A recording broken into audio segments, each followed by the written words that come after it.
Hello everyone and welcome to Universal Grip. Today we are going over how to change the jaws inside of our wedge grip. So this will be the same for our 20 kilonewton version as well as the 50 kilonewton, the bigger ones, which is what I'm showing here. So the jaws will wear down over time and you'll need to replace them once they do so. Also, there's some other wear parts on the grips which can also wear out. So I'm just going to show you the different parts of the grip and how to do the replacement here.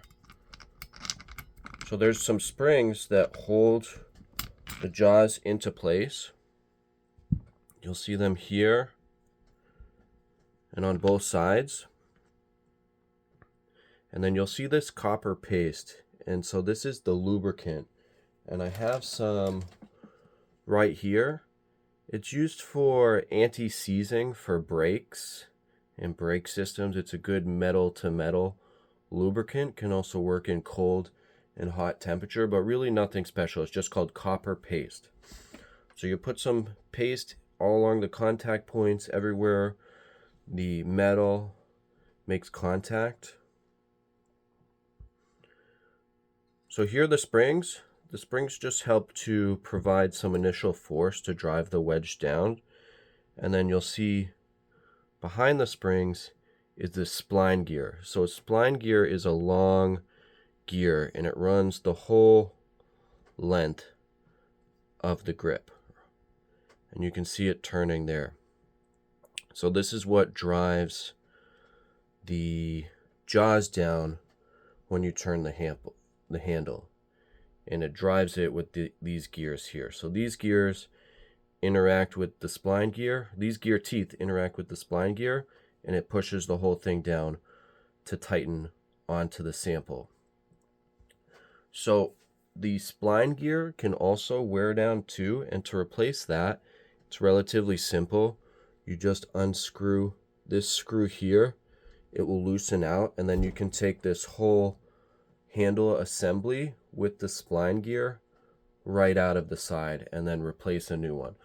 So your grip body will pretty much always remain intact, not too much to worry about there, but the wear parts are the spline gear that are inside and connected to the handle, and then of course the jaws. So what wears on the jaws is the individual teeth. As you put the sample on, it'll wear down over time and you'll have to replace these. So these are sort of like a consumable or wear part on wedge grips. So we'll go ahead and reassemble this. So we put the spring back, kind of goes up like that, and then we have the handle and the spline gear.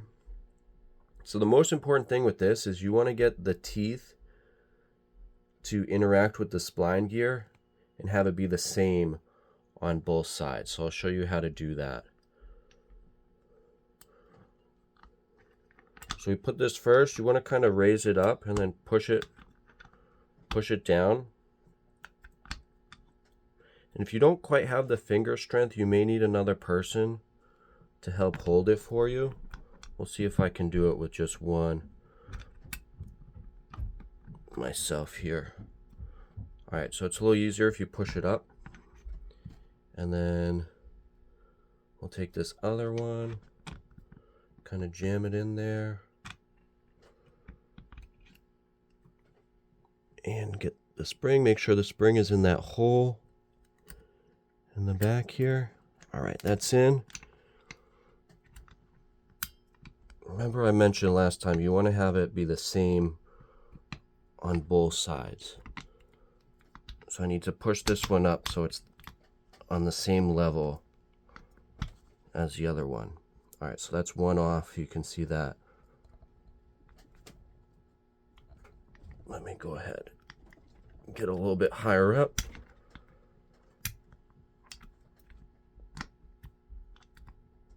Push down. Maybe I'll move this one down. All right, see how it's still uneven? I'll move this one down.